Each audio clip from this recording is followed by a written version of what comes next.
जय हिंद। आज हम क्लास 10th की उस पोएम को पढ़ने वाले हैं जिसका नाम है द ट्रीज और जिसे लिखा है एड्रिन रिच ने। Can there be a forest without trees? क्या एक जंगल हो सकता है बिना पेड़ों के? Where are the trees in the poem? इस पोएम में पेड़ों को कहाँ दिखाया गया है? And where do they go? और वे कहाँ जाते हैं? मतलब पेड़ कहाँ हैं और कहाँ जाते हैं। The trees inside are moving out into the forest. The forest that was empty all these days, where no bird could sit, no insect hide, no sun bury its feet in shadow.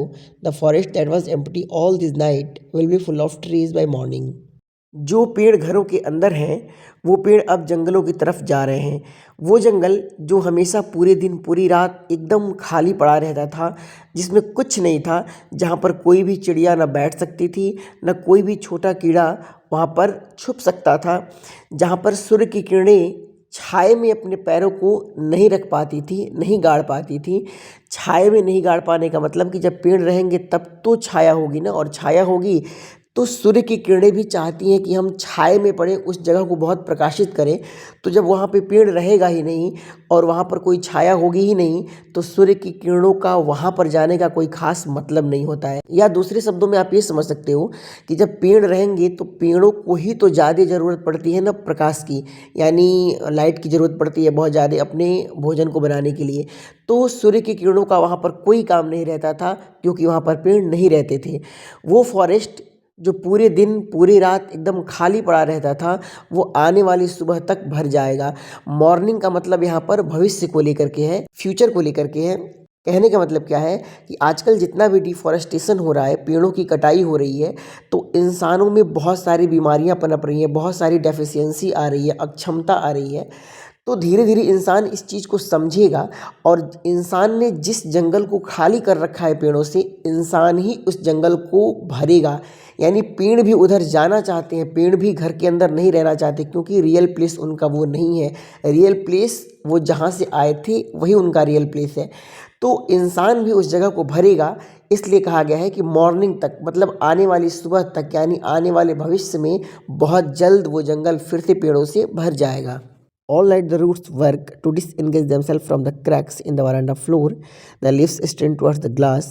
A small twig is stiffed with exertion. Long cramped buffs shuffling under the roof like newly discharged patient, half dazed, moving to the clinic doors. पूरी रात उन पेड़ों की जड़ें जो है ना, वो बहुत अधिक काम करती हैं, ताकि वो वरांडा के फ्लोर से जो क्रैक्स हैं, दरारें हैं, उनमें से अपने आप को डिसएंगेज कर सकें, यानी अलग कर सकें। वो पेड़ों की जड़ें इसलिए काम करती हैं कि वो फ्लोर से अपने आप को अलग करके कहीं और चली जाएं। छोटे छोटे जो पत्ते हैं वो स्ट्रेन कर गए हैं ग्लास के प्रति, यानी जो ग्लास घर में लगा हुआ है उस पर वो पत्ते बिल्कुल दबाव डाल रहे हैं, उस पर चिपक से गए हैं, लेकिन बाहर नहीं निकल पा रहे हैं। छोटी छोटी जो टहनियाँ हैं ना, वो मुड़ गई हैं, बहुत अधिक एक्सर्शन की वजह से, बहुत अधिक काम करने की वजह से वो मुड़ गई हैं। लंबे लंबे मुड़े हुए जो टहनी है ना, वो अपने आप को घसीट रहे हैं उस रूफ के नीचे, यानी छत जो है, घर का छत है, उस छत के नीचे अपने आप को घसीट रहे हैं, लेकिन निकल नहीं पा रहे हैं। जिस तरीके से एक नया नया डिस्चार्ज हुआ पेशेंट होता है, आधा ऊँघ रहा होता है, आधा सो रहा होता है, और फिर भी मूव कर रहा होता है, चल रहा होता है क्लिनिक के डोर की तरफ। जिस तरीके से एक पेशेंट डिस्चार्ज होता है और क्लिनिक के दरवाजे की तरफ जा रहा होता है, ऐसा लगता है कि वो सो रहा है आधा और फिर चल रहा है, उसी तरीके से ये टहनियाँ, पत्ते और छोटी छोटी डालियाँ काम कर रहे हैं, और उनका ये हाल हो गया है क्योंकि वो घर से बाहर निकल नहीं पा रहे हैं। I sit inside, doors open to the veranda, writing long letters in which I scarcely mention the departure of the forest from the house. The night is fresh, the whole moon shines, and sky is still open. The smell of leaves and lichen still reaches like a voice into the rooms. यहाँ पर जो आई है वो पूरी human being को, यानी मानव जाति को इंगित करता है। मैं अंदर बैठा हूँ, दरवाजे वरांडा की तरफ खुले हुए हैं, बड़े बड़े अक्षरों में मैं लिख रहा हूँ, जिस लेखनी में मैं बहुत मुश्किल से ये बात मेंशन करता हूँ कि पेड़ हमारे घर से जंगल की तरफ जा रहे हैं। मतलब मैं नहीं मेंशन करता हूँ। कहने का ये मतलब है कि मानव जाति ने अपनी पर्सनल फैसिलिटीज़ के लिए पेड़ों को काट रखा है, और पेड़ों का नेचुरल इनहेबिटेंट जो है वो खाली हो गया है। इसलिए पेड़ हमारे घर से निकल करके और वो जाना चाहते हैं अपनी नेचुरल इनहेबिटेंट में, जहाँ पर वो एग्जिस्ट करते थे। लेकिन क्या है, हमने उनको हटा रखा है। तो ये मानव अपनी सुख सुविधाओं के लिए उनको काट रखा है, लेकिन ये मानव कहीं पर भी ये नहीं दर्शाता, कहीं पर भी ये नहीं लिखता कि हमारी गलती से पेड़ों का ये हाल हुआ है, प्रकृति जो डिफाइल हुई है, प्रकृति का बैलेंस इम्बैलेंस हो गया है, हमारी वजह से हुआ है। ये बात इंसान कभी नहीं बताता। इसीलिए यहाँ पर पोएट ने लिखा है कि मैं बड़े बड़े अक्षरों में बड़ी बड़ी बातों को लिखता हूँ, लेकिन पेड़ों के डिपार्चर को कहीं नहीं लिखता हूँ, क्योंकि गलती वो मेरी है, यानी मानव जाति की है। नेक्स्ट लाइन में पोएट क्या कह रहे हैं? कह रहे हैं कि रात बिल्कुल चमकीली है, पूरा पूरा चाँद चमक रहा है, और अभी भी खुले आसमान से, खुले वातावरण से ना, जो लिचेन का पौधा है, मतलब एक काई के जैसे पौधा होता है, तो लिचिन और जो छोटे पौधे घर में लगाए गए हैं, उनकी पत्तियों से निकल रही खुशबू एक आवाज़ की तरह ना रूम में पहुंचती है। मतलब जहां मैं बैठा हूं लिखने के लिए, वहां पर उन पौधों की खुशबू इस तरह से आ रहे हैं ना, मानो वो एक आवाज़ दे रहे हो कि मेरी इस दिन दशा को तुम हाईलाइट करो, कुछ लिख करके लोगों को बताओ, कि ताकि लोगों में ना अवेयरनेस फैल सके, और हमारी जो ये दशा हुई है ना, यानी प्रकृति जो खराब हुई है ना, उसको लोग समझ पाएँ, उसको लोग सही कर पाएँ। लेकिन फिर भी मैं इंसान ऐसा हूँ जो बड़े बड़े अक्षरों में सारी चीज़ों को लिखता हूँ, लेकिन पेड़ों के डिपार्चर को नहीं लिखता हूँ। यानी जो ज़रूरी है वो नहीं लिखता, जो ज़रूरी नहीं है वो ज़रूर लिखता हूँ।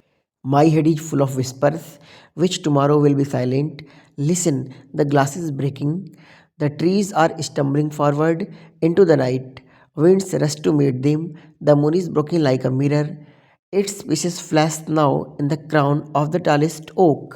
अब पोइट बता रहे हैं कि मेरा जो सर है ना, वो एकदम विस्पर से भरा हुआ है, यानी इसमें कई सारी बुनबुनाहट की आवाज़ें आ रही हैं, मानो वो पेड़ कह रहे हो कि मेरे लिए कुछ करो। फिर ये आगे कह रहे हैं कि जो भी विस्पर्स मेरे दिमाग में चल रहे हैं ना, वो कल तक साइलेंट हो जाएंगे।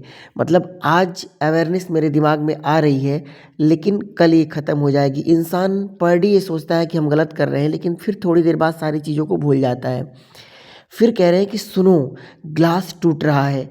जिस घर में ग्लास लगा हुआ है और उस ग्लास को वो पेड़ पहले भेद नहीं पा रहे थे, अब वो पेड़ धीरे धीरे बड़े होकर के ग्लास को तोड़ रहे हैं, और जो पेड़ है ना, वो लड़खड़ाते हुए आगे बढ़ रहे हैं रातों में। लड़खड़ाते हुए आगे बढ़ने का मतलब क्या है कि पेड़ के पास जब कोई ग्लास आएगा तो पहले वो मुड़ेगा किसी भी तरह से, और फिर उसके बाद वो तोड़ करके बाहर निकलेगा, मुड़ते हुए बाहर निकलेगा। तो वही पेड़ लड़खड़ाते हुए रातों से होकर के बाहर निकल रहे हैं। हवा उनसे मिलने के लिए बहुत तेज दौड़ के आ रही है, यानी जो पेड़ हैं वो प्राकृतिक घटकों से फिर मिलने जा रहे हैं, क्योंकि अब वो खुले वातावरण में आ रहे हैं। जो चंद्रमा है ना, वो एक मिरर के जैसे टूट चुका है। एक शीशा जो होता है कई पार्ट में टूट करके और अलग अलग किरणों को बिखेर देता है, उस तरीके से चंद्रमा टूट चुका है। चंद्रमा टूटने का मतलब ये है कि जब पेड़ रहेंगे तो उनके ऊपर चांद जब चमकेगा तो उसकी रोशनी एक जगह गोल नहीं आएगी, कई किरणों में आएगी, क्योंकि उसके पत्तों ने अलग अलग किरणों को रोक रखा है। तो इसलिए कहा गया है कि चंद्रमा बिल्कुल मिरर के जैसे टूट चुका है, क्योंकि पेड़ अब बाहर निकल चुके हैं। प्राकृतिक रूप से पेड़ अब बाहर आ गए हैं, खुले वातावरण में आ गए हैं। इसलिए जो टूटा हुआ चंद्रमा है, यानी मिरर के रूप में टूटा हुआ जो चंद्रमा है ना, वो लंबे लंबे जो ओक के वृक्ष है ना, उनके ऊपर एक क्राउन के जैसे, एक मुकुट के जैसे चमक रहा है। यानी वही चंद्रमा अब ऐसा लग रहा है कि उसने अपने किरणों को एक मुकुट का रूप दे दिया है, और वो मुकुट एक ताज के रूप में सुशोभित हो रहा है लंबे लंबे पेड़ों के ऊपर। इस पोएम का अगर सेंट्रल आइडिया देखें तो ये यही कहता है ना कि प्रकृति अलग अलग रूपों में ना हमेशा ये बात बताती है कि इंसान गलत कर रहा है, वो प्रकृति के घटकों को खराब कर रहा है, जिससे प्रकृति नाराज़ होगी और कहीं ना कहीं वो एक बहुत ही भयंकर तबाही का कारण बन जाता है। यानी प्रकृति को मजबूरी में इस तरह की घटनाएं करनी पड़ती है, क्योंकि इंसान उसका जिम्मेदार है। लेकिन हम जो भी गलतियां करते हैं ना प्रकृति के साथ, वो कुछ दिन तक, कुछ देर तक हमारे दिमाग में तो चलती हैं। हम एक दूसरे को भी अवेयरनेस देते रहते हैं, जागरूकता फैलाते रहते हैं कि हम गलत कर रहे हैं, लेकिन फिर हम बहुत जल्द उस चीज़ को भूल जाते हैं।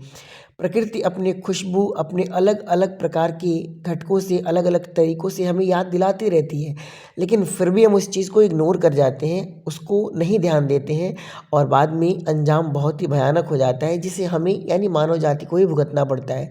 तो ये पोएम यहाँ पे एंड होता है। अगर आपको कोई चीज़ समझ ना आए तो आप कमेंट में पूछ लेना। आज के लिए इतना ही। जय हिंद, जय भारत।